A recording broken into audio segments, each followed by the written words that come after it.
The following is a presentation of the Force Center podcast feed.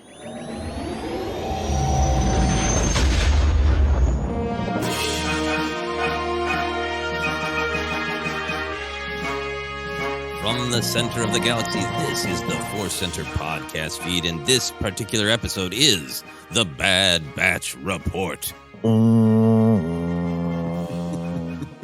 Oh no, the alarms are going off. A storm is coming, or perhaps my table at TGI Fridays is ready, and that little thing is vibrating in my hand in the mall. It's one of the two things that's happening. Totally is. All of it. You highlighted one of the great moments of this episode. I can't wait to celebrate the comedy and the horror happening in one big weird space horn blow. I'm Joseph Scrimshaw, and the person making the mouth noises is Ken Napzok, and we are here to talk about Season 2, Episode 13 of The Bad Batch. It is entitled Pabu. The titles were released quite a while back, and some of them were like, ooh, Clone Conspiracy, what's that about? Pabu, is that a restaurant? What is that? A new martial art form that Wrecker's going to learn? Who knows? And we got to discover what Pabu is. Well, for one thing, it was written by Amanda Rose Munoz. It was directed by Stuart Lee, and continuing story editor credit to Matt Michenovitz. Ken, what was your viewing experience? My viewing experience was, oh no, we got to get homework. We got to get these done because these screeners that I know, again, we say every week we're fortunate to have, and we really mean that, but we have them and we had to watch them ahead, and they had a timer on them. It was a ticking clock, like a third act in a screenplay. And I watched, did a first viewing of these two episodes and loved them. And I was like, great, I'll come back. I didn't realize, and you were the one who wonderfully pointed out earlier, Joseph, hey, we have to like Sunday. I didn't know it was 9 a.m. Sunday until Saturday afternoon. And I was like, well, there's my Sunday afternoon plans gone awry. I need to do this now. So I had a little tension to it, which ended up being kind of like the Pabu episode. It was a wave coming at me. And so I think that added to the tension. It was relaxing and calm until it wasn't. Yeah, I agree. Exactly what it was. Very, very lucky to have the screeners, as we say every time, because it's worth saying every time. The only like marring of this enjoyment of Bad Batch Season 2 has been this sort of weird trying to make sure that we have time to cover it at the same time as The Mandalorian. And it was great to have the screeners because then we could watch them twice. We could take our time. We could pre-record the episode and give Bad Batch all of the attention and love it deserves. And I had the same experience with these last two episodes that are available to us on screeners before they timed out. Is this one, I just was entirely in the mood after our Bad Batch recording last Tuesday, the day we record. And I was like, I'm watching Bad Batch. And it was, I watched it with my lunch. So I had a hummus wrap, some apple slices, and deep anxiety. This is a very anxiety-causing episode for me, which we will talk about. But yeah, then I watched the other episode, and then I ran out of time on Saturday. I got up at 6 a.m. No. on Sunday morning, Sunday, March 12th, because they were timing out at 9 a.m. Mm-hmm. And I finished desperately scribbling down some notes about, some quotes I wanted to write down for episode 14 at 8:59, and then I watched it disappear. So it really was like, this is really nice to have this early access. Oh, anxiety. The storm came and it washed away the screeners. But we were lucky to be able to watch these and absorb them. And now we're going to talk about them more. So this is the first time that we have seen the next episode. We've seen episode 14. We're not going to talk about episode 14. Obviously, we do not want to spoil it for anyone. But if we do a little less guessing about what happens in the exact next episode, it's because we already know and don't want to ruin it for anyone listening. So, Ken, going back here to episode 13, Pabu, the episode we're talking about, what was your overall reaction? Love it, like it, struggle with it? Where'd you go? Yeah, so for the first time in a while, my notes are a few days old and they were slightly rushed. So I'm going to read exactly what I wrote down. Dug it. Second viewing, evacuation is high tension. Amazing what they can do with water now, eh? There you go. That's my take on the episode. No, Evacuation is high tension. That's poetry. It's the name of my first book of poems I'm working on. So I really like this episode. I really did. And this is Star Wars. This is a disaster movie, right? Poseidon Adventure, anything from the 70s, a Tower Inferno. It's all of that stuff there. I really loved it. I do understand, or I think I'm maybe not understand. I think I'm bracing for some impact that this episode might spark some of the meh filler, no character development, all these kind of generic critiques I've seen lobbed at the show. And I think this episode has that vibe of like, hey, we're going off this island. We're considering a new future. We're going to learn some valuable lessons. And this disaster movie is going to erupt in the middle of it all. But where's Cody? Where's this? Where's that? And I get it. I get that stuff. But I really love that this episode forced me and maybe an audience to slow down. It forced you to look around and take stock of where you are and maybe what you want to do with your life, career path, and those around you, and the value of treasure, all those things we're talking about in themes. And then it turned into just an amazing sequence. Not that I'm rooting for anyone to, disaster. I'm not rooting for the disaster. But it was so well done. And looks, as we always say, beautiful. But man, what a scary, beautiful. It's amazing what they can do now. And I'm there for it. So that's my overall view. I really dug this episode because it did what I think the show wants to do at times. Slow down and really take a look around and see where you're at. Yeah, no, I agree with that. A ton of what you said. Evacuation is high tension for sure, but tension with purpose, in my opinion. Visually, absolutely gorgeous. It's so far from the early Clone Wars animated series, which I still love because the storytelling shines through, and it was amazing technologically for its time. But you watch those early episodes, and some of the animation feels like we need to show this. Can we get away with it? And this now feels like, oh, this isn't about getting away with it. This is about showing off. Yeah. Look what we can do with water. Look how much we can make you feel the golden hour sunshine on Omega's face. This is an absolute triumph of the technology being a tool to help you feel the story, to help the artist tell the story. Really felt it in this episode because you felt satiated and happy and calm. And then you felt terrified, which you should. I think I absolutely love this. We are never big on the idea of filler episodes because I think we often find that, the story is moving forward. The character development is moving forward. Maybe it's not hey, this happens and a character stands up and goes, I've changed and now I'll do this. It is a little bit more subtle. It is a little bit more slow for the most part. But it's always there. And I will deeply defend this episode. I won't attack. I'll be a Jedi. I'll defend against the infamous F word of filler. I love this because it does to me what art should do. It makes you feel if you let it. This one made me feel my own anxieties because when they landed and it was great, and there wasn't an imminent problem, and everything seemed like it was good. Obviously, story-wise, there is just the tension of, well, we know this is a story. There's going to be a conflict. Where's it going to come from, right? But it made me feel like this is really nice that they're having a good time, and it is making me so nervous they're having a good time. I would have felt less anxiety if they were being attacked by Sidious himself because conflict's happening. Okay. Yeah. And it really, I feel like I do sometimes when I'm on vacation or when I'm suddenly having a good time and maybe revealing too much. Like sometimes after like a stressful day, my wife will make a nice meal. We'll sit down. We'll really just be enjoying a show. And about 15 minutes in, I have to pause the show and just go to her. It's like, this is okay, right?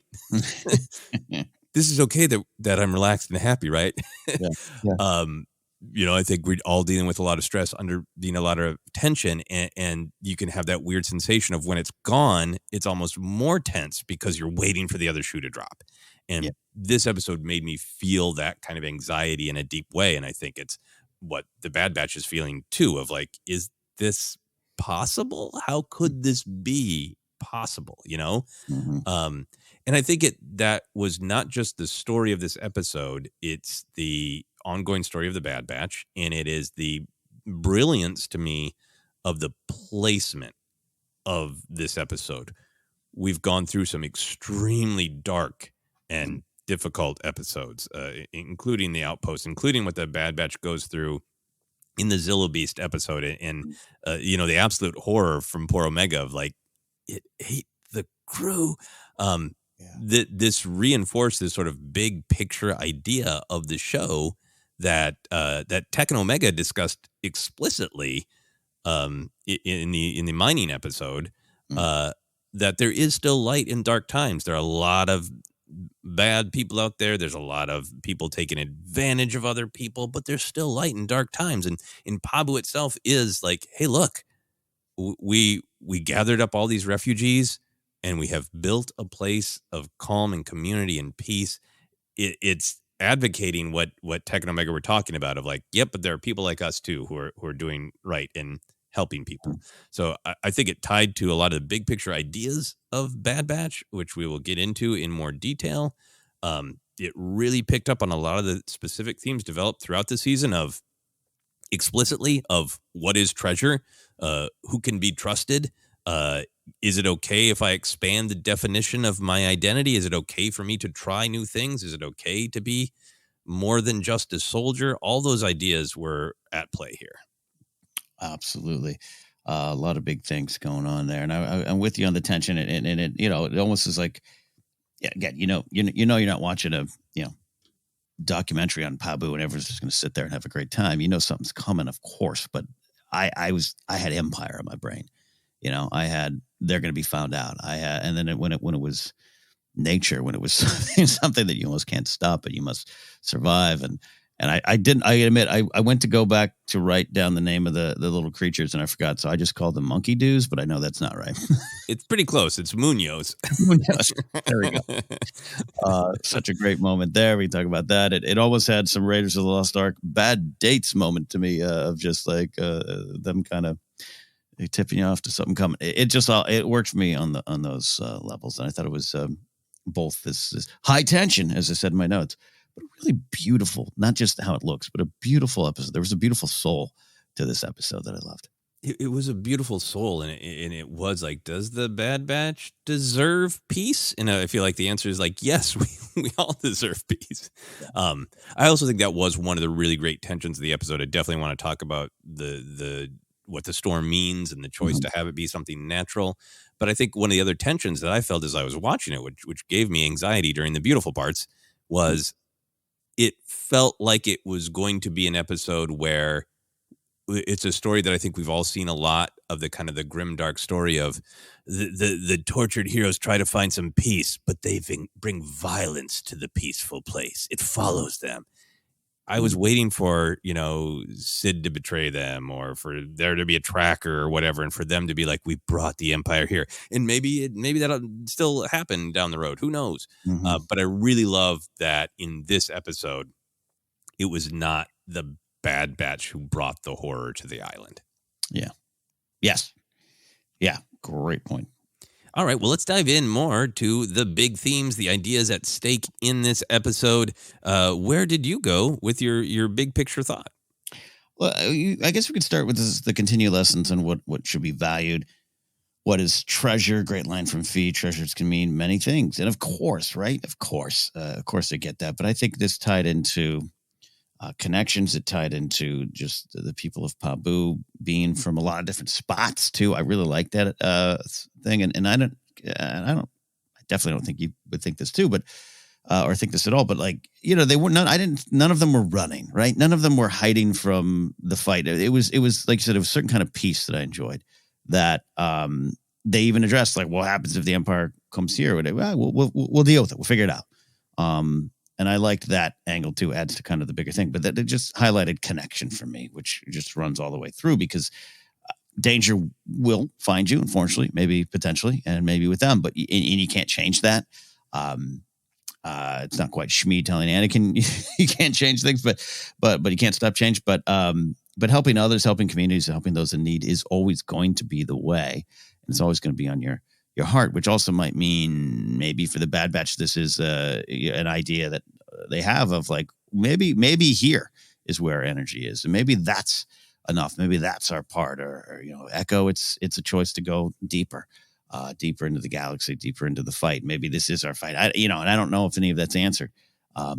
but I just like those thoughts. There's a lot of ruminations on that for me. I was at that table as well. Like, I didn't even think, and again, I'll kick that back to you, that idea. It wasn't like Hunter was like, fine, we're camping out here because we're done out there. It was something about here, drawing them here, and that maybe they're needed here.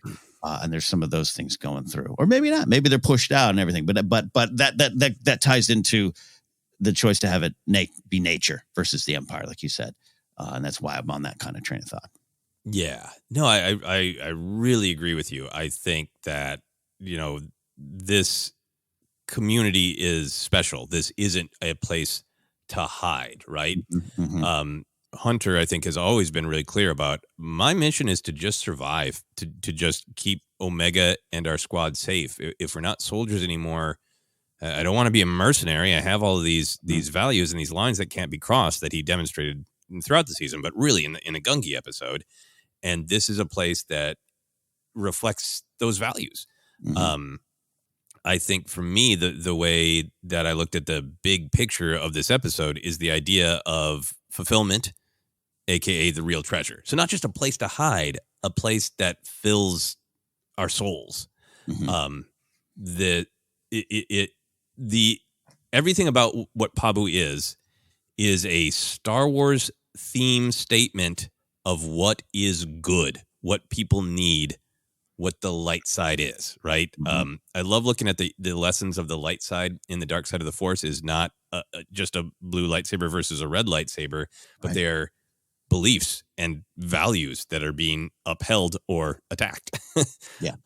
In this, that island is not it's not a Virgins in the Force, it's not Mortis, but it is the light side in terms of the values, right? Mm-hmm. There was community. There was people working together. The people there were sharing and welcoming. They were stronger together, lifting one another up. Everyone had value. They were connected to both nature and acknowledging the power and the fear and the bounty of nature. But they were also connected to technology. They weren't just living in the past, but they were also very connected to the value of culture, the value of knowing your past through those artifacts that were being celebrated. You can kind of talk about some of these beats in more specifics, but it was kind of this laundry list of what Star Wars is always promoting, and all of it was here on this island. Wrecker says, kind of shocked when Shep is friendly to Mr. Inta. Do you know everyone here? And Shep is like, of course, we're all like family. Liana says about the space monkeys. They're called Muñoz. The elders say they've lived here since before Pabu was inhabited. There's that sense of connection to the ancient, connection to history, respect for the elders, respect for the environment, but they're also not lost in the past. They're moving forward. It really ties into this treasure idea, which was so clearly teed up in the first episode of the season, the first two-parter, where Omega was just really thinking brutally of just like, my family needs to survive, and in order to do that, we need to fight for money. And then the nice man, Romer Adele, I believe, yes, Romer Adele on Sereno, the idea that, hey, you're a child, play with toys, that has value too. It gets supported again on the Discovery and Exploration episode with Fee, where Omega is really learning that just going after something, learning about it, being curious about it, that is a treasure as well. And it's also got this hanging question of like, who is Fee? Is she kind of full of BS when she's calling herself a liberator of ancient wonders, right? Or is she a little bit of a scoundrel? In this episode, answers it so definitively that there's this archeum there. And Tech says there, my analysis indicates the so-called artifact you recovered is of very little to no monetary value. And Fee responds, treasure can mean many things. Most of the villagers on Pabu are refugees. Many items I recover are remnants of their cultures, and that's worth preserving. It's a definitive answer that she isn't Hondo, right? She is somebody who values community and values all of the emotions that can be attached to to an object, right? So all of it gets to this idea of this is a beautiful place. This isn't just a safe place. This isn't just like, hey, they're nice to us and they have food. Right. This is about values, which I think goes to what you're talking about of Hunter being like, this place makes sense to me. This place has values. This place has a wider definition of treasure than is this something Sid can sell on the black market? Right. Absolutely. Absolutely. And him asking that fair question of is perhaps this what we've been looking for, right? And again, the bigger question of the galaxy and plugging in. Maybe it's fair to poke back at Hunter on that too, if this is where he decides. But it's just like looking around. I like what you're describing because again, it's not just this safe haven. We're all hiding out here and don't want to get involved. This is a totally different vibe. And to say it's the kind of the end of this journey that this season's been going on. We got a few episodes left, of course, but I think you're so right to go back to the beginning where it was just so clear of what Omega was looking for. Because again, the money was needed. The money was a reality. The money's always a reality. Of course. But when you start dig deeper into what you want to be, your identity, and what you're here for, it all kind of makes sense as Omega grows up in front of us. Yeah, and I think that's the reason that I would really push back on the naughty filler word is that it ties to what this season has been explicitly building of this question of what is treasure, but it also ties to the general question of the Bad Batch of like, well, you're not soldiers anymore. The government that you fought for was a ruse, and who are you going to be now? Who do you want to be in your souls? There's the functional, how are you going to survive? But what is going to become of you? Who do you want to be?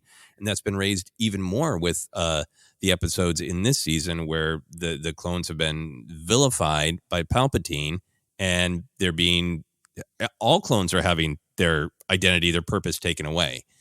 And this is answering that question of who do we want to be? There is life after being a soldier, possibly, and we're finding it here.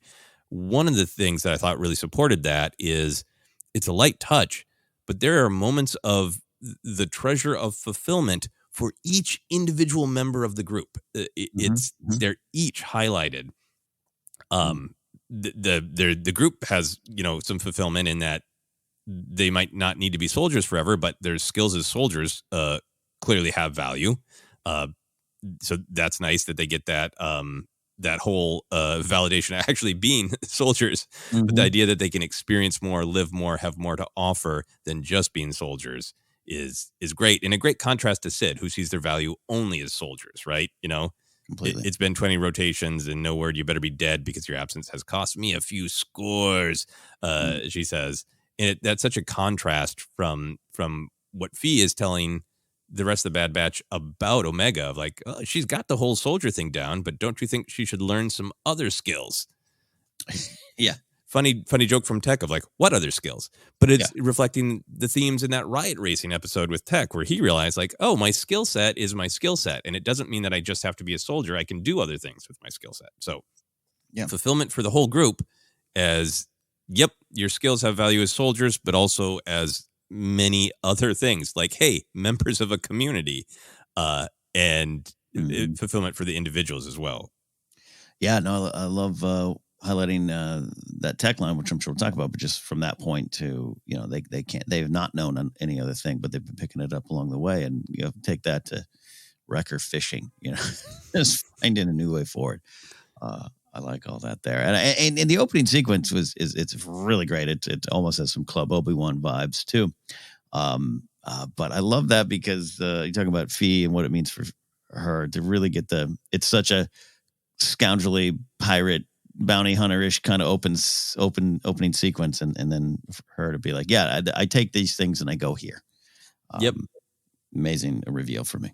Yeah, working with shady people, constantly can't trust anyone, death everywhere. Everyone assumes it's just, you're pillaging these things for financial value. And that it does give a big punch to like, look at the huge contrast between this and that bar they had the fun bar fight in. Yeah, in terms of, go ahead, sorry. No, which was fun. It was very fun. I'm going to talk about it a lot when we get to the action section. In terms of I kind of look at the fulfillment of each of the characters and see what your thoughts were. It was really set up in this episode that Omega needed connection to people her own age. Fee's quote of she needs friends her own age who don't share her genetic profile, right? Mm. We see her building on the lessons that Roma Adele taught in the first episode, that there are many kinds of treasure, and that the idea of just watching a sunset, being on an ocean like the one at home, except for it's not violent and roiling all the time. Right. It's, at least right now, that connection with Liana Hazard. I love that their name is Hazard, but it's pronounced Hazard in the episode. I think I thought this in the treasure hunting episode that with Fee in the middle of the season, that Fee was kind of this interesting, healthy maternal figure for Omega, along with her 18 dads. So I felt like Omega was having all these fulfillments of just being a kid. She has a friend her own age. She gets to enjoy playing. She gets permission from dad to play. She's got a mom figure. It was just such fulfillment for Omega. Yeah, I this idea of I put earlier Omega growing up, but she needs to live a full life, and you can't simply protect her or hide her. There's some protection in this episode, but I don't think it's the whole story there, and I think that's goes into the bigger themes of who you are and the identity of it all, and what she's emerging from. I love that scene of I used to be raised by the ocean too, not the same way, much better. This is a little prettier. We haven't seen any beautiful sunsets on Camino. Maybe they happen. I don't know. And then for Hunter, man, I think we talked earlier this season that it was kind of Hunter was kind of stuck. We weren't sure, when he was going to have some epiphanies, some changes, some challenges. This was great for Hunter in that I feel like in a lot of ways all he's ever wanted is a safe place for Omega, right? Yeah. And to be able to move from just a protector to a true father figure, that was a fulfillment I sensed for Hunter of like, I can just actually be her dad, Omega's just they're a family childlike when she gets invited to go out on the boat and says that, can I go? And Hunter cheerses with his space coconut drinkware and just says, have fun. I like that made me tear up a little bit because of how deeply Hunter needs that, right? When was the last time he was able to say to this child that he's twisted himself in knots to protect, to go like, sure, go crazy, have fun. Yeah. And again, and then this question of what is truly endgame for them. Yeah, and again, there's bigger problems. We're not done. The fighting's not done. The rebellion's some years off. I know Luthen Rail thinks he started right now, but there's some time to go. So I understand that, and so I'm not advocating that Hunter just packs up the guns and heads home. I don't know if that's the case, but it's just like, looking out at this, why wouldn't you think this is what we're fighting for, including the people of Pabu? Yeah, I mean, I think that it'll be trying not to say anything about future episodes, but I just didn't perceive that this episode was in any way guilting the Bad Batch for like, this is turning away, right? This isn't Cassian going, I'll find someplace warm and safe, right? Get you some pizzas, and running away from his problems, to just get arrested outside of Space 7-Eleven for doing nothing. This is the galaxy is awash in horror, and right now most people are just trying to buckle down and survive and look toward what's next. And I think it's also different because this is the story of soldiers who have known nothing but conflict. Yeah. And there's that, to me, it's more about discovering a place where like, this could be our home base. We could take a breath. We all deserve this. And there's nothing in this episode to me that's about like, and if a call for help comes, we're not leaving, Right. Fee heads on out, right? It's not like it's not in the unknown regions and you can't track it or you can't get there. Like, Yeah, and Absolutely. this also isn't an episode of like, oh, it looks like this community is great, but there's actually a dark side of like, Right. if this Yeah. is Walking Dead, this looks great, and then we find where they store the humans that they eat, and they're Yeah. cannibals or weird cults, like nope, Mm. it just this beauty exists and they deserve to be a part of it, is Yeah. or at least consider it, is what I took from it. Yeah. Mr. Enta didn't go to his hut and start secretly contacting Palpatine, his old high school buddy. Yep, his old high school buddy. Which is what I appreciate about this episode, that it wasn't something like that. Mhm. Yeah. So in terms of other characters' fulfillment, I Yeah. thought this was a really interesting that Tech had this opportunity to explore other sides of himself that was highlighted. Mm. He has a connection with Fee that clearly Wrecker thinks is maybe romantic, which you can talk more about. Mhm. But I think that idea has never occurred to Tech. Maybe Mhm. he's throwing some body language that Wrecker is picking up on, or maybe we haven't seen that. Like, in between every flight, Tech's just saying statistics he's learned about Fee and her adventures, and Wrecker's like, damn, I don't know. Yeah. But that was clearly going on, this idea of, oh, I could experience beauty in a different way. Mhm. And when Fee specifically grabs him and says, hey, look at when the sun goes down and all the lights come on. And it says pretty Mhm. spectacular, right? And Tech says, I suppose that is one way to quantify it.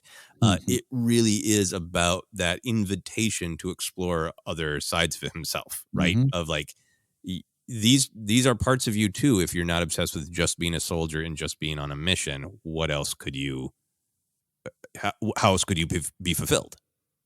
Yeah, no, it plays well for comedy. We can talk about that, but I really love what you're saying of the old writer should write the other side of the page or live the other side of the page, and sometimes you forget that, and or you don't know that. In Tech's case, this is all he's known. I think it connects spiritually to all the stuff we talk about in the book of Boba Fett. I was imprinted this way. I was raised this way. Society sees me as this way. This is all I think I know to be. How do you change? Do you fight it like Chrysanthemum? Do you embrace it like Boba Fett? You struggle through it. But here it is in a completely different way. Tech, might have a nice romantic date on Upper Pabu. We don't know. But he would never stop to consider it. He doesn't. He literally says that in the beginning of the episodes. Right. Yeah. We've never needed anything else. What other skills are there it's totally normal to just be raised around people who share your genetic code. Why do you need to know people of different ages? What's that about? Like, yeah. And then he's open to it. Right. And he sees it and experiences it and gets to feel it a little bit. And then even Wrecker, I think there's a real light touch, but I think it is so purposeful that they each kind of have a moment where they're expanding into something that we know they're interested in and get to feel it a little bit more. If this is an episode about the treasure of fulfillment, Wrecker's treasure is super literal. He's literally satiated, right? Yeah. He says, I'm full. I'm never full. Mm-hmm. That's kind of a fun, straightforward thing. But the deeper thing with Wrecker, I think, is the joy of seeing people who are like him. Wrecker is loud and gregarious and happy to shout and interact. He really responds to Wookiee culture because that's a loud, gregarious culture where you loudly burst into the room and express what you're feeling. There's that great beat where he does the big handshake with Shep. Yeah. Oh, I love that beat. Yeah. Right? Because it's like, somebody who maybe kind of is closer to my build. Somebody who is also loud and happy to see people and will do a big handshake like that. And then, it is, to me, writerly on purpose that Wrecker's the one who is amazed to see community, amazed to be in a community where like everybody knows each other. So I can walk around and go, hey, buddy, to everybody. And nobody will go, who are you? Why are you happy? Yeah. The fact that that's his mission is to carry Mr. Inta, the symbol of everybody knows each other and everybody's kind of loud and joyful about it. That's fulfillment for Wrecker. Completely. The unbridled joy, the fish sequence, everything about it. I really like what you're saying there. For my guy Wrecker, to find a place where you belong, and that reminding you of your value and everyone else's value. All of this kind of spiritually connects. I'm not saying it's completely, an overt connection, but to the spirit of the Aki stuff, where Rey's kind of just seeing the joy in the galaxy that maybe she hadn't seen before. She wasn't allowed to see before. It's a hand in the rain. It's a smile at a young child going, here's who I can be. Here's what is at stake. And here's where I want to be. You're not saying she wanted to move to Pasana, but in this case, yeah, it's the same kind of joy to me of the actual joy in the galaxy, of the actual people and why we're fighting. Yeah, no, absolutely. And I think it's Pabu is a picture of a place that would be lovely for lots of us to live, but I really appreciate the attention to detail that the specific needs and wants and concerns of the Bad Batch as individuals is also highlighted, for Omega to get to be a kid the way that Hunter and the Wookiee elder sort of were sad that she didn't get to be, right? That Hunter gets to just be a dad who can fulfill his primary goal of protecting Omega. That Tech can value all of his skills and see that they don't limit him. In fact, they can expand what he can see and enjoy. And that Wrecker gets to eat a lot and hug people. Individual fulfillment for all of their needs. Absolutely. I know he enjoys punching people too, but he doesn't have to. He doesn't have to here. It's something different. Yeah, exactly. So now that we've talked about the joy, should we talk about the horror? The horror. This was I'm not a huge growing up near oceans. I avoid them. Big bodies of water. Nature is too powerful. So this episode scared me. I want to get into the storm and what we think it sort of means and how it functions. But how did you feel about the first half of the episode? I went on and on about my anxiety. Did you feel anxious? Were you waiting for the other shoe to drop? How did you feel before the storm came? 100%.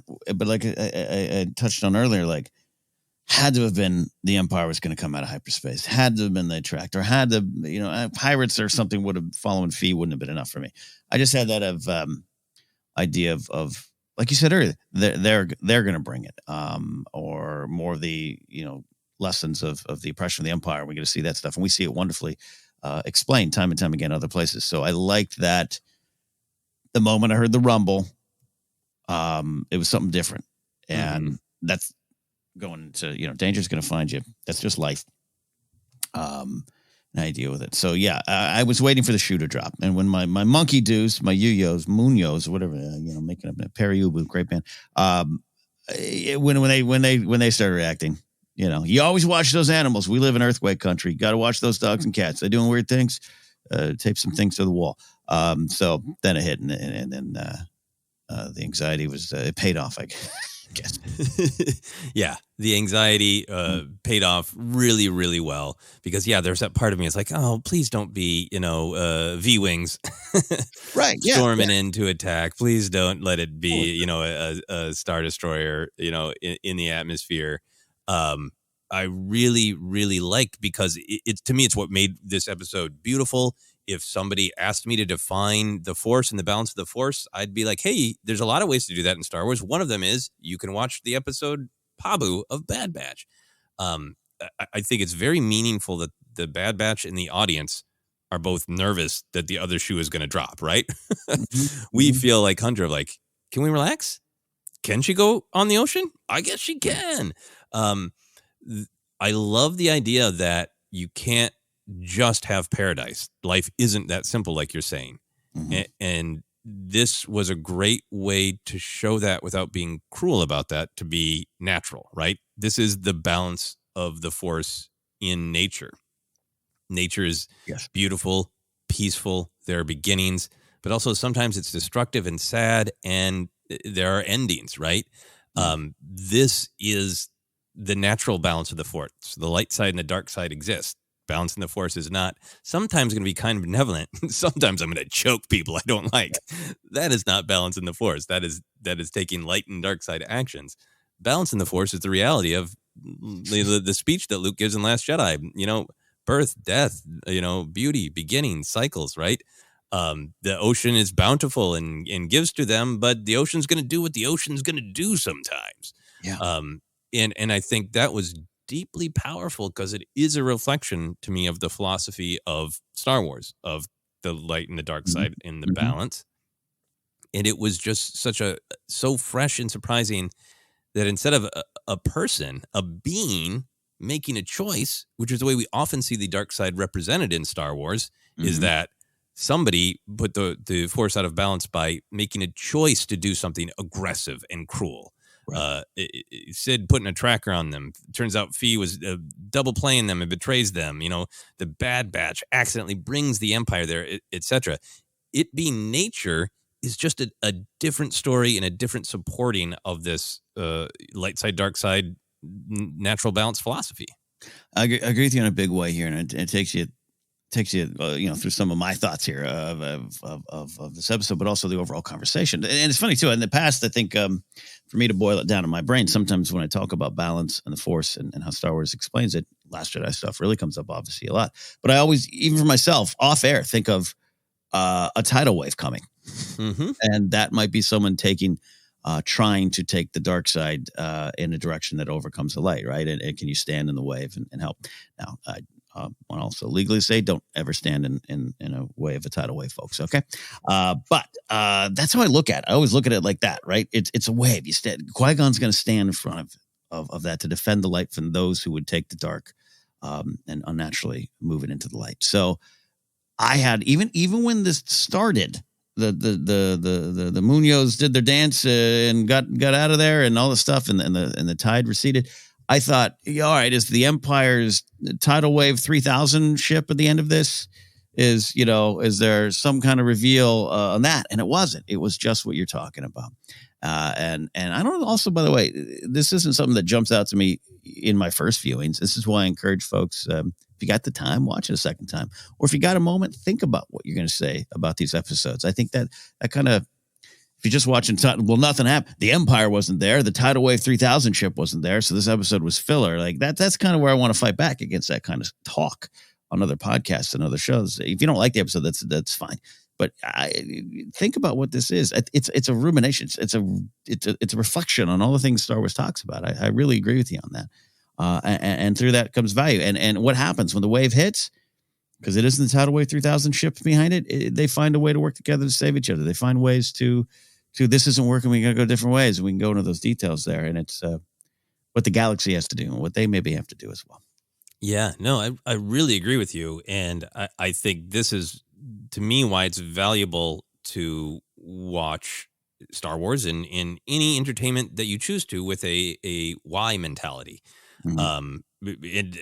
I don't think everybody needs to have their notebooks out and you don't have to just be a casual viewer. You can be a casual viewer and you can watch it and you can like it or not like it and pay as much attention as you want. I don't ever want to shake my finger at people and you should all be writing essays every time you sit down to watch something.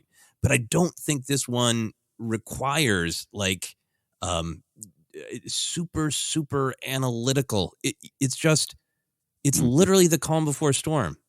We all know the conflict is coming. So when you are watching an episode where the conflict is being withheld, to me, it's just natural to go well, why? We know conflict's going to come. What source is it going to come from? Because that's going to tell us what this episode is about. To me, that isn't really I studying James Joyce and cracking a code. It's it's just asking why. And I think that there's so much beauty in the fact that it's just a storm because it's a different story. It's a story that reflects the Star Wars attitude toward the light side, the dark side. Star Wars is always really great to me about it promotes kindness, empathy, the light side, valuing nature, valuing history, working together, all kinds of stuff that I think sometimes we can be resistant to in storytelling because it sounds so simple, right?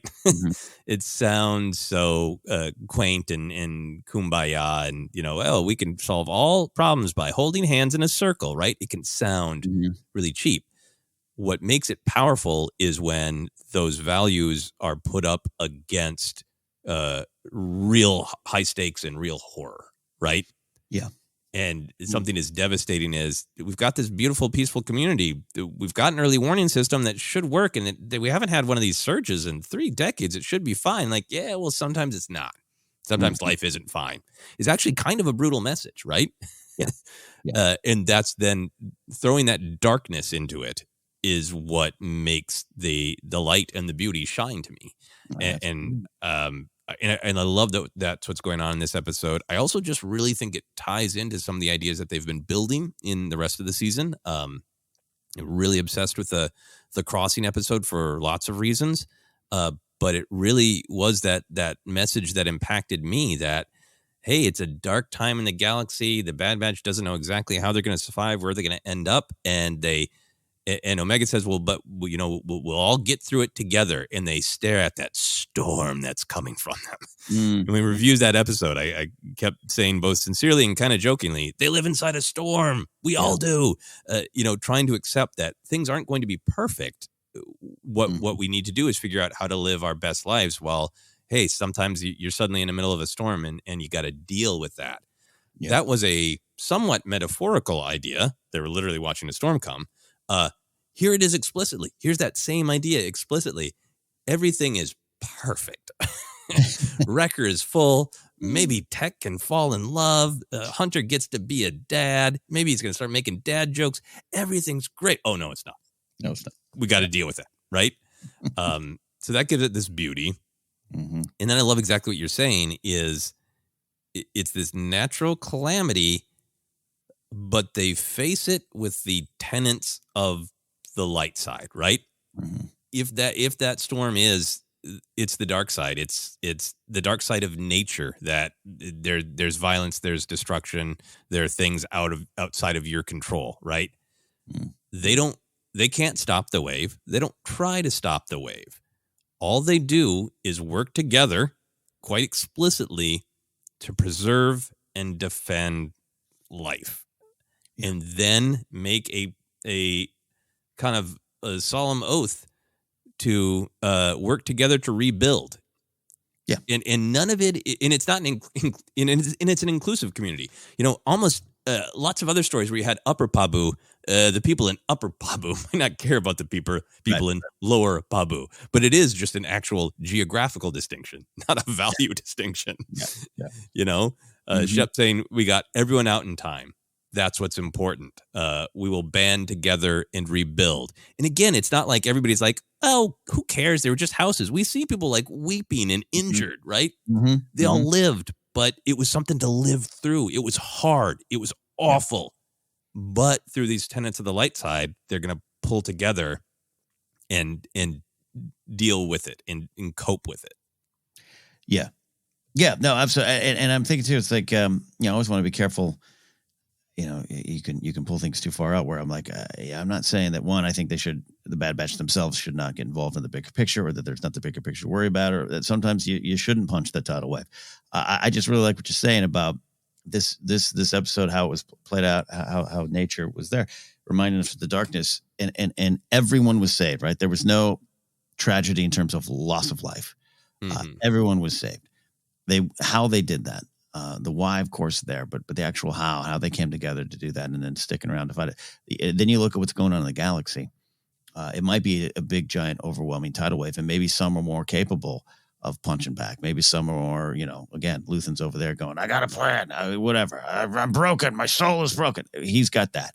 This is not necessarily everyone's call, and the story of the Bad Batch isn't done. But I like that it's a reminder of what you're fighting for. Again, I keep going back to that. This community, the people around it, the connections. And there's a beauty in that for me. As you go out in the galaxy and decide the why, but also how you're going to do this and what's at stake. How far do you want to go? How far is enough? All those kind of things. I don't know. I just look at it as a microcosm of the bigger fight going on. Yeah, no, I really agree. And I think, that Luke Skywalker attitude of it's all so far away from here, right? Like, yes, he's being asked for help directly, right? Mm-hmm, mm-hmm. The reality of his abilities and his power and his relationships are finding him. Obi-Wan is directly asking him. And he in his heart wants to go, right? And he finds reasons to say he can't, right? Right. that's a different story than, hey, everybody's suffering. We found a community that also needs our help, right? That's similar to Ahsoka's sort of Jedi epiphany of like, yep, if there's a problem somewhere and I know it's going on, I should probably go there. I'm not going to put my head down and ignore it. But also, if on the way to that problem, I encounter somebody who needs help, I just help them. That's what a Jedi does. They help people, right? And there's that sense of that here for Bad Batch of like this kind of unbelievable community is like, this is a place for refugees. We welcome anyone. We probably ask that you try to help out in the community. We want everybody to help out to their abilities. But hey, you're welcome here. And then I think that's the other thing that I love about the storm, and that it isn't a sort of grim, dark, whoops, we brought a bunch of stormtroopers, pew, pew, pew. That it's even in the darkness, there is fulfillment. I would say in the first half of the episode, they all get to experience this other side of themselves that they've been too busy running and shooting and trying to just survive to get to explore too much. And then in the second half, it is a celebration of their skills. Their skills as soldiers still have value, and it makes a difference to this community. They were welcomed with open arms, and they can immediately give back, right? Tech, getting the ladders down, Hunter being able to save Omega and Liana, Wrecker being this big physical presence, all of them just sort of like organizing the rescue and making it happen with their skills. It was also an opportunity to show that the Bad Batch have value as soldiers. Those skills that they have as people, because they were soldiers, have value, but they also deserve to be more than just soldiers. Yeah, deserve to be more than just shoulders and soldiers. Shoulders and hips. They deserve to be both body parts. Yeah, my shoulders are hurting today. That's what I'm thinking about that. Yeah, no, absolutely. Any other big picture thoughts? No. And it goes into what I loved about this episode is again, I think it's all in there. I think it's all in there, subtext and text. But it's just this episode made me think of Star Wars overall, and I love that when it just it gives me a chance to reflect on what Star Wars, the franchise, is generally talking about: the hope versus fear, the hope over fear, the hope, finding hope in fear, and how that word fears means a lot of things. Sometimes it's a tidal wave, sometimes it's a man in a dark robe with a red blade. But there's fear. And what are you fighting for and why? It's a big picture thing. Yeah, no, absolutely. Yeah. And it is just such a celebration of things that Star Wars values, community, not just being welcomed and helped, but then also trying to be welcoming and helpful in return. That artifacts moment is just huge to me, that like these people have built a new community out of communities that have been shattered, and they value this community of the present, but they also value who they are and where they came from, and the kindness of going and getting relics of different people's cultures so they could still feel connected to the past. You shouldn't be absolutely chained to the past, but the past and where you come from matters. That is a big, beautiful idea, and all of it is a big sort of essay on Star Wars values, and then also really picking up on all the threads of the Bad Batch and paying attention to each individual as a character. Like so many episodes this season, it's very minimal, it's very direct, but it also has great depth. Yeah, I really agree with that. All the slow moving character development maybe that you thought in the past is all kind of coming to a head here for me. Yeah, and who knows? Maybe we'll discover that on the other side of the planet, the Empire does have a mining operation, and they're causing the surges. Hey, maybe the story's not done yet. I want to be clear. You could be right there. Yeah, and I also don't. I think the way that the surge is presented right now is that sort of truth of like, hey, sometimes nobody did anything bad. A volcano just went off. But that also doesn't mean that, hey, you know what? Maybe Bad Batch season 4 is they build a dam or whatever, a better early detection system. I'm not saying like, yep, and that's just the price of living there. Every once in a while, let the ocean roll over you. Yeah, indeed. It's more that, hey, there's a crisis now. We got to deal with it. We got to accept it. We can't stop it. How do we work with it? Yeah, absolutely. All right, we are going to take a quick break, and we'll be back to talk some action, some comedy, some canon, all that in a moment.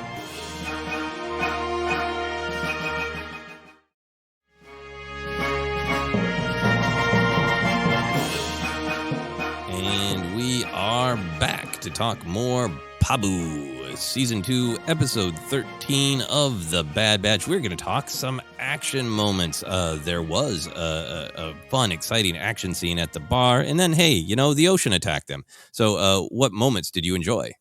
Yeah, the opening sequence with this character, Crowder, I said earlier, Club Obi-Wan vibes. Vibes, not beat for beat. I don't even necessarily think it was, hey, let's do a Club Obi-Wan from Temple of Doom. It just had that, you're sitting across the table, you're trying to double cross each other. There's someone watching. I loved it. It was a lot of fun.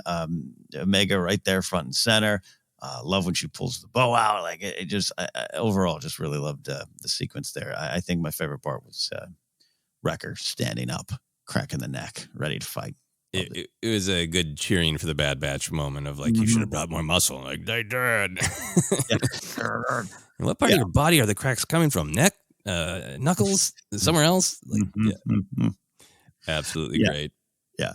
And one thing, again, the purpose of that for me, again, is showing a lot of things, especially with feed. But, this could be every episode and every moment of the episode, right? This could just be what it is. And I'm glad it's not. And so it highlights the importance of the scene and the fun of the scene. Yeah. And I love that.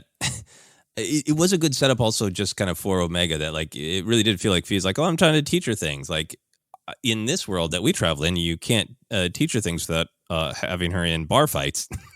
Right. Yeah. Is a good contrast to what she experiences on the island. I really liked Hunter's knife throw. This was kind of a great Hunter episode where we kind of reconnected to that real basic Bad Batch. Like they each have, they're the best of the best, and they each have their own unique skills, right? And Hunter's knife throw was really great. I like the entire little Omega sequence that really had the great sort of bar fight vibes when she does the slide over the table and tips it over to block the blaster bolts, and then shoots the large light fixture onto the villain. That was just some classic stuff. Oh yeah, I love that sequence. Yeah. Moving into the action of the island, I really did love when Hunter senses what the Munoz sense. Because you forget he's kind of got that stuff, right? I mean, I think that he's a tracker, and he has that sort of a sixth sense of being connected to nature, which is just such a Star Wars idea, right? That the natural is there, and that there are things that we can sense from it. I love that the Munoz are there at all, right? That these people are living, in harmony with the beings that, the creatures that were there from time immemorial, and also just that a valuing of nature that everybody's like, hey, everything's great, and the Munoz like, nope. Yeah, I mean, it's been a long time since I've lived with animals, but I still remember both my Chihuahua and my Nico and my beloved cat Sam, just like, hey, we're watching television in the summer in the Twin Cities, and it's sunny out, and they're suddenly just kind of stand up and get uneasy, and seconds later you hear the rumble of the thunder, and they oh god, yeah. I was talking about earthquakes earlier, but that would work for that. Yeah, and sometimes when there's been tornadoes in the Midwest, the sky, I've seen the sky turn this weird sickly green, and the cat and the dog always always, you look at them and their eyes are like, human, do you know the sky is green? Can you see the sky is green? Do something. So it was a great highlighting of Hunter's skills, right? God bless those monkey dudes. Maybe we need monkey dudes in Star Wars, because the Munoz were great, but now I want monkey dudes in my brain. Get that hashtag started. What were some other action moments for you as we go into the storm? I loved Tech using his ascension gun in that sequence there. Phantom Menace fans unite. Love that. Again, in this disaster film type of setting that's going on. Our man Tech, man, he knows how to do this stuff. He ain't just a bookworm. That's right. Yeah, no, I really love that moment. It was definitely Phantom Menace ascension guns, but tying all the way back to I mean, I think I learned the phrase grappling hook, when probably one of my second phrases I learned from Luke and Leia swinging. And that it wasn't heavy handed, but it did kind of continue this thread of what is there between Tech and Fee to have that kind of classic, Yeah. let's grab one another and swing up this rope. Yeah. It's been played nice. Mm-hmm. Yeah. Any other action moments for you that you really liked? I think just the again, a lot of tension, as we said earlier, but with Omega and Leanna out there, and the rescue and everything about that. I'm gonna imagine it's one of those moments where like, hey, I'm sure it works out good, right? It's got to. But the terror, everything about it, the Hunter, we're in trouble. Like I love everything about it. It just added to the whole sequence there. Again, Star Wars doing disaster. We talk about Star Wars doing horror and Western and all that kind of stuff. Well, this is a straight up 70s disaster film.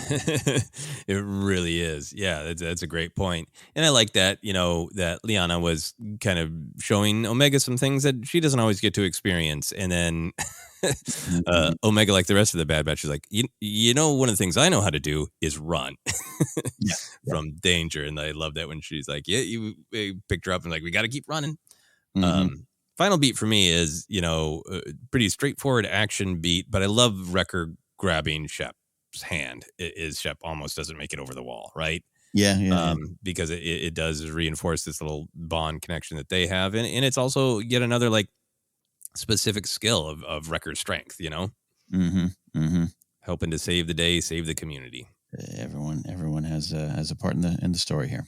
Any other action moments that you wanted to share or highlight? No, which seems weird to say for an episode that did have a lot of action in it, but focused on the other areas. But it's just these wonderful, wonderful sequences all the way through. Yeah, absolutely. So let's get into comedy, whimsy, and weirdness. What did you like here?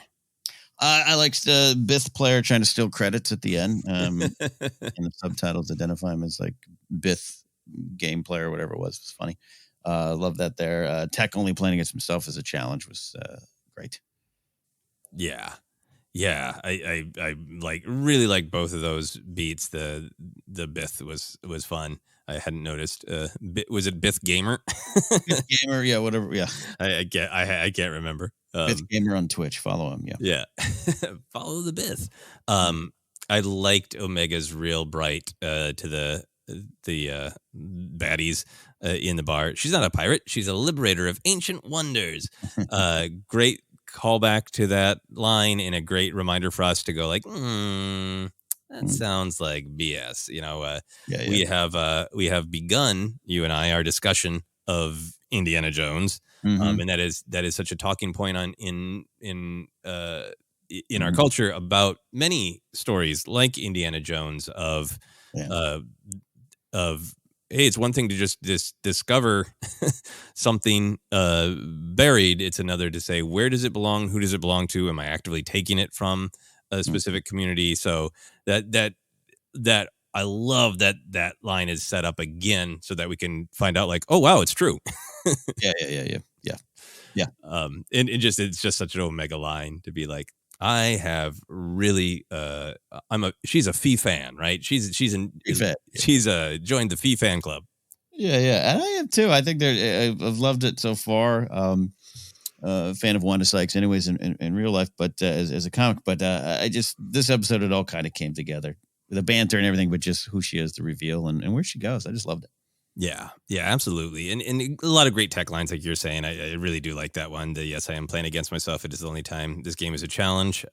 Great, funny tech line. And hey, nice to know that Tech chats with Gonky.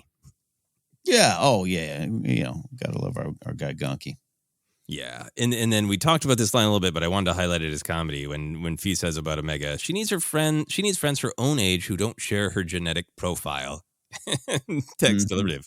We never had such a thing. Yeah. It's such a like kind of old man kids these days. Like, what do you mean helmets on bicycles? We did do that. Yeah, no, there's a ton of little, Tech. I do not see the issue. Fee, no kidding. Fee, do you have a plan? Hunter, you're looking at it. A lot of great little beats there. Yeah, absolutely. What other ones jump out to you? Okay, so Mr. Enta, Steve Blum voiced him. Just a laughing old man. It tickled me. It just I watched it a few times. Of just that's literally all he does. It's like, well, okay. I love that. It was just so silly to me, and glad he's all right. I was worried about him. Yeah, no, me too. And he's yet another picture of a sort of a value being shared, that a community takes care of their elders, right? Like, it seems like maybe he's not entirely sharp, right? Of like, he's not hearing the warning signs or the ocean, and just like doop a doop a doo. Yep, totally. Yeah. I loved that weird delivery. That was so funny. And the whole thing, all of Pabu in the first half, it really reminded me of some of the Legend of Zelda video games when you visit a community before Ganondorf gets there and ruins everything. Yeah, which was the worry, but yeah. Yeah. Mm-hmm. Yeah. I liked Fee's line about what's happening on Pabu, or what happens at dinner. Lots of food, drink, general merrymaking. You'll probably hate it. And then there's a real quick shot of Tech looking sort of confused and offended, of like, I don't hate those things. Yeah, no, I love some of these moments of even Tech with the stuff with Fee, where Tech's probably got these. I mean, just I don't. What do I do with that type of vibe with the Fee stuff too? It was really fun, as well played as always. They handle the Tech character so well. Yeah, and this was another Tech line that I really liked. Is a super funny line of Wrecker saying, "I'm full, I'm never full," and it's a funny line as well as a meaningful line. And Tech saying, "I will note the date and time to commemorate such a momentous occasion," is normally a kind of straightforward sarcasm line, right? I don't think there was anything sarcastic about it. I think he pulled out the data pad to sincerely do exactly that. 100%. That's general merrymaking for Tech. Yeah. I only have one more moment of comedy, whimsy, weirdness that I enjoyed. Did you have any more? No, that's kind of. I went to the record stuff. I did the record to Tech. We mentioned earlier. You've got some competition. I just love the beat played out really well. Awesome. The last one for me, we also talked a little bit. I don't know if it's intentional comedy, but it made me laugh in a dark way. Of Shep saying, "We haven't had a sea surge in 3 decades. If we were at risk, the early warning system would have activated and." Interrupted by terror was a great little beat there for me. Indeed.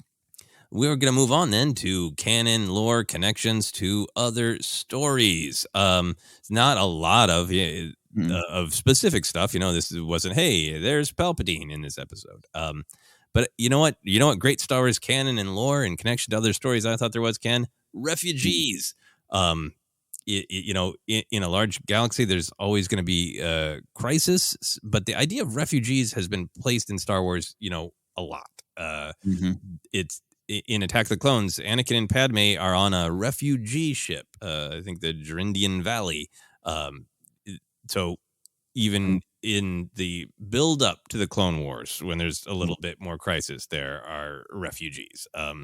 There's a lot of stuff with Leia and Padme trying to help people in books.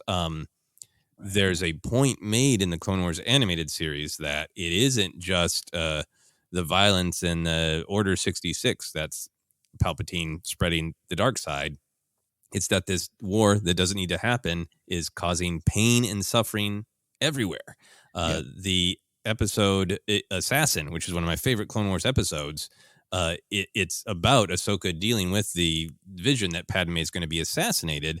But the thing that's actually happening in the episode is that Padme has asked Bail to go to Alderaan for this conference on trying to address the massive refugee problem caused by the Clone Wars. And this ties into all that storytelling when Shep says Pabu has been a safe haven for those to flee their homes during the war and others after. So directly acknowledging, like, hey, some of these people got their planet destroyed by General Grievous, right? 100%, because we're not far from that. We're not removed from Clone Wars much.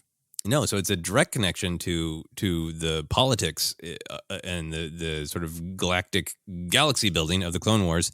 And I felt like there's a little weight in the way Pabu said others after, like, and it's still happening because we've seen that in the Bad Batch, right?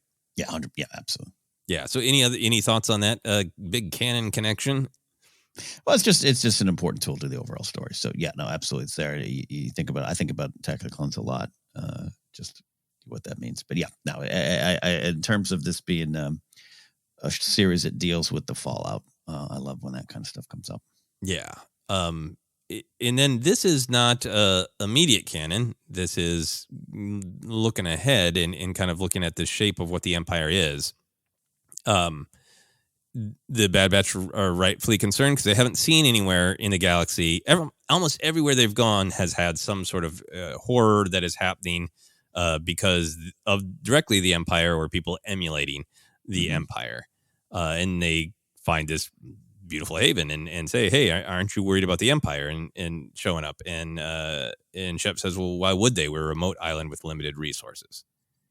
So how do you for yourself track that with the history of the Empire? By the time we get to Andor, he says we'll go somewhere warm and safe. And the picture really is, there's not anywhere warm and safe. How do you kind of, do you think that the Empire eventually spreads literally everywhere? Or do you think that Pabu could in theory always be warm and safe? If Andor had just found Pabu with the entire rest of the story and the fate of the galaxy changed. I think it's looking at Star Wars in that way. I think it's very possible. I think also I was thinking of in my rewatch of Kenobi, there's kind of this, 10 years in, and one of that citizen of Mos Eisley just tells Reva, you don't have any jurisdiction out here. This is the Outer Rim. And so there's maybe that always that kind of political battle, right? We see it with the New Republic. We see it in the Mandoverse. We're too far out here. So it's possible that something like this could slip through their fingers. But what I've kind of, especially at this point, I'm not saying the mayor of Pabu is wrong. I'm just saying you're a year or two in, check in 5 years, check in 10 years. When suddenly, Palpatine's like, I'd like an island retreat to go to. Is there anywhere we can take? Let's find it. It's a big, giant galaxy, and the Empire's, fingers are still slowly reaching around the galaxy's neck here, right? So I see the tidal wave a little bit too of, again, the potential of danger will find you. The Empire will find you, which is why I like the mayor saying, and we'll deal with that when it happens. I'm paraphrasing, of course, but yeah, no, you're right. That is really important that he says, like, he's not saying it's impossible. He's just saying, like, we're not a high priority target. We're remote, and we're not sitting on a Dunium mine, like, of course they'd be here if we were, right? Yeah. So unless they discover that the fish there can power the Death Star, they right. Or Palpatine wants some Pet Munoz, and where do you get them? Like, anything, but it potentially could happen. Yeah, so I really like that you're highlighting that Shep says, like, and we will do what we always do. We'll come together as a community and we'll try to find an answer, right? Yeah. I kind of like that this story is maybe there are pockets of places that can be warm and safe, but they do diminish as time goes on, as you're saying, give the Empire time. Mm-hmm. And that sort of Star Wars idea that, well, okay, maybe a small amount of people found somewhere safe for now, but none of us are safe because, Palpatine's glowing yellow eyes are casting everywhere. And if it gets out that this is a place for refugees, it's probably going to get swarmed as the Empire makes more and more places unlivable. And that's going to bring it to the Empire's attention. Yeah. What if one of those artifacts that Fee liberated is something that Sheev wants for some reason? Then you're not, the second the Empire decides you're not safe anymore. Yeah. Cause I even had this little minor thought when the Marauders flying in, where it's like they're all looking up, and I wonder, it's like, how often do ships come and go? Feek seems to come and go. How much do they have a handle on it? So that and this is the beginning of the episode too, where you have this slight worry of, well, do they see this often, and are they worried of who's coming? So I don't know. So I could see the Empire finding it eventually. Yeah, absolutely. So it will be interesting to see as time rolls on. Only other things for me, the creature that is released to attack Fee, I don't know if it is a Kuhun, like the creature that attacks Padme and Attack the Clones, but it was very similar and it made me happy. How did you feel about it? It is. I looked it up, or I think there's a subtitle that pops up real quick. It screeches or something. Ooh, it listed as that. Yeah. It's one little beat. Easy to miss, but yeah, it is. And what a fun callback. There you go. Attack the Cloners. That's Got your so great. coins. I love that Star Wars is big and wide and varied. So like, Mhm. hey, a lot of different ways to assassinate people. But if it Yeah. is something that people like, yeah, there's a pretty good way to assassinate people. Mm. I'm glad we saw it more than once. Yeah. Yeah. Yeah. Absolutely. Uh, I'm glad we've never seen one complete its job. yeah, no, absolutely. That would be a tragedy, but maybe Mhm. we'll see that. Yeah. Speaking of something that we did see, they love using that aqualish that has the blue and green, the blue and Yeah. orange outfit that Mhm. the original Walrus Man action figure did. I love seeing that aqualish again. And imagine it's like, is that just aqualish fashion, or is there one aqualish who keeps being in the background of the Clone Wars and Bad I can go both ways with that. I like that it was the style at the time, or just this Batch? guy's he travels a lot. It was the style at the time. Any Mm. other canon or lore stuff that you noticed? No, I think that was pretty much it for me. Yeah, I liked that there was a couple like, oh wow, we recognize that from here, but also a little bit more that bigger picture evolution of the empire kind of stuff going on. Mhm. Was there anything in this episode that you disliked or questioned? No, no, the episode hit me in a good mood and a good way, especially the first viewing. And then this, I'll say this. I say this. I had a thought of like, okay, I experienced that episode. I might be good on it if I'm doing a rewatch. It's like it's a little quieter. I get it. But then I watched it that second time, and I just really like it. It affected me again, and I just like what they did with it. The two halves of the episode work so well together. So no, in the end, I don't. I understand. Again, I'm waiting for some of the conversation out there, but we don't have to gauge with it. There's no point even me complaining about it. I just want people to enjoy this episode as much as I did. Yeah, absolutely. If people, didn't enjoy it, fair enough. That's just fine. If people look at it, every idea in it and still feel like, yeah, it's a little slower, I want the plot to move faster, fair enough. I think for me, I really valued it because it so explored what the Bad Batch needs. Beautiful picture of the natural balance of the Force in action, a community making Mhm. great choices, and also just it made me feel what the Bad Batch feels. This whole season has made me feel, and them going through such darkness, us as the audience going through such darkness, and then suddenly getting this burst of possibility of, Mhm. fulfillment, satiation, exploring romantic feelings, Yeah, being a kid. It felt beautiful to me. yeah. A glimpse of a possible future. Yeah, I will say it isn't disliked. It's a question. I really like the idea of a connection between Tech and Fee. I think she did give him, I think she did nickname him Brown Eyes in Entombed, but I would Mm. have taken a little bit more setup. Mm. When Wrecker first said you got some competition, it felt a little bit sudden, right? I think I would have maybe Mm. liked a Yeah, little bit of a hint of I'm with you. a glance from Tech at Fee or asking a question. It was a disconcerting feeling to be like, Wrecker picked up on something I didn't. Right. Yeah, I gave me more respect for Wrecker. Wrecker's really paying attention to body language. that's it, exactly. That's the way I look at it.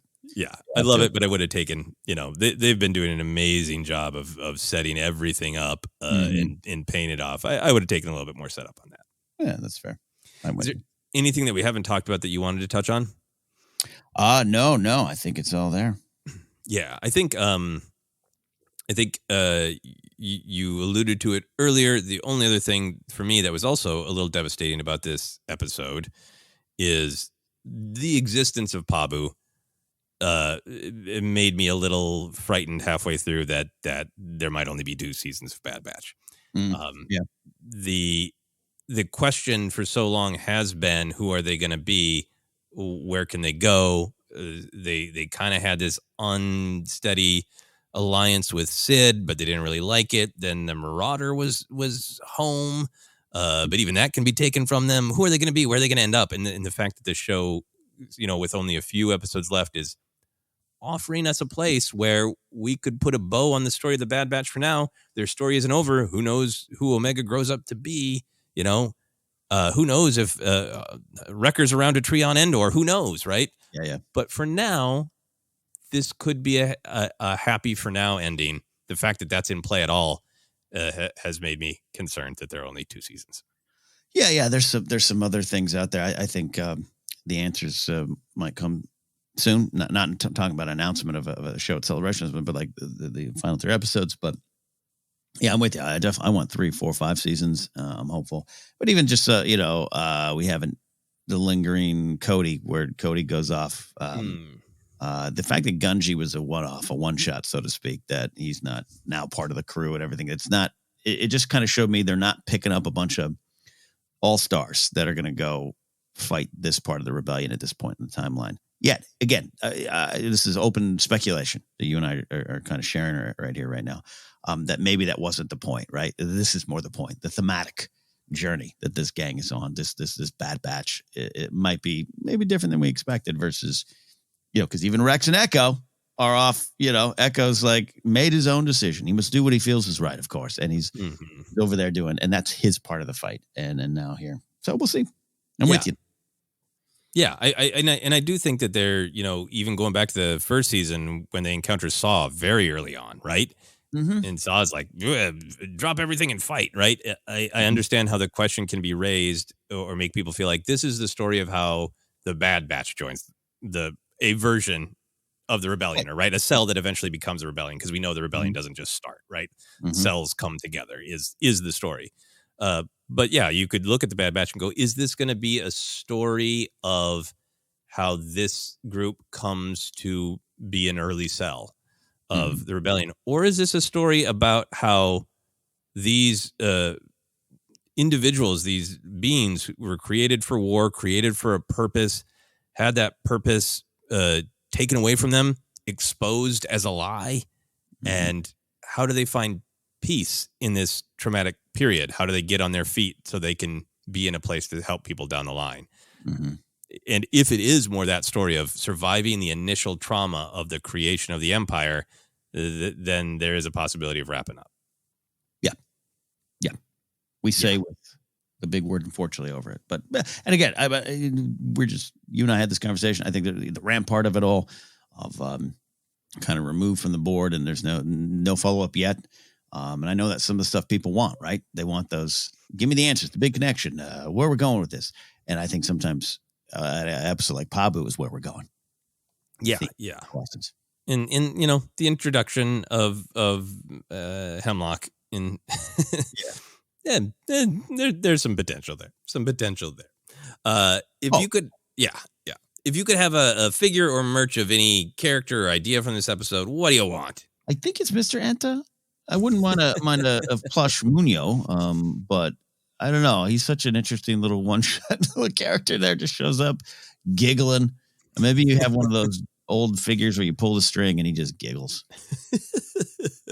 I absolutely love that. I want the Tech and Fee awkward romance 2-pack. They're in the package together, and they're just their eyes are painted to be looking at one another, just a little side eye. Either that or a Munio storm alert system for myself that I can put outside with those little Munios on it, and the wind comes through and like makes a horn noise. That would be great too. That's awesome. Love that.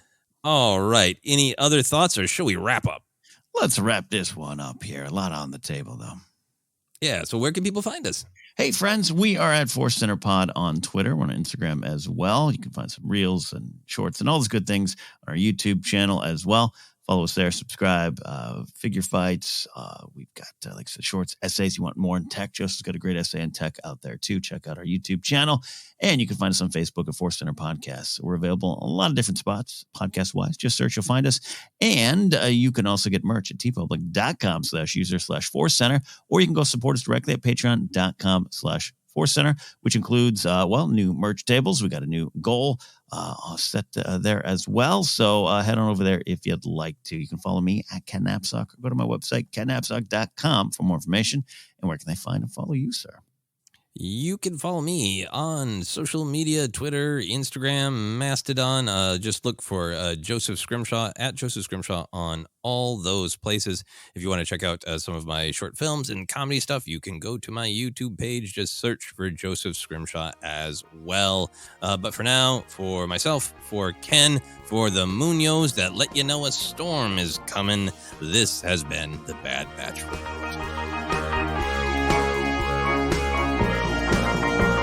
Spencer.